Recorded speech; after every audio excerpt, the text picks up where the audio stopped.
শেষ রাত্রে হাতটা তুলে আল্লাহর কাছে দোয়া করেন। দোয়ার আগে খালি একবার বলবেন, আগে আল্লাহর প্রশংসা করবেন, বলবেন আলহামদুলিল্লাহ, তারপরে বলবেন আল্লাহুম্মা সাল্লি আলা মুহাম্মাদ, মানে প্রথমে আল্লাহর প্রশংসা, তারপরে রাসূল সাল্লাল্লাহু আলাইহি ওয়াসাল্লামের প্রতি দরুদ, তারপরে বলবেন রব্বিক ফিরলি, আল্লাহ আমাকে মাফ করো।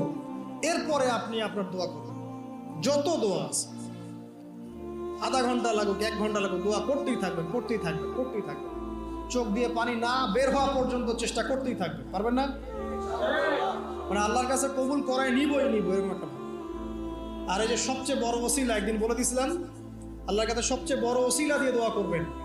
অনেক ওসিলা আছে, যেমন আপনি দোয়া করতে পারেন, আল্লাহ আমি যে এতক্ষণ এই যে আমি 8-10 রাকাত নামাজ পড়লাম, আল্লাহ এই ওসিলায় তুমি আমাকে এটা দান করো। আল্লাহ আমি এই যে কোরআন তেলাওয়াত করেছি, খতম করলাম, এই ওসিলা আল্লাহ তুমি আমাকে এটা দান করো। আল্লাহ আমি গতকালকে এই যে 1000 টাকা সদকা করেছি, এই ওসিলা আল্লাহ পাক তুমি আমার বিপদ দূর করে দাও। এটা ভালো কাজ হচ্ছে ওসিলা।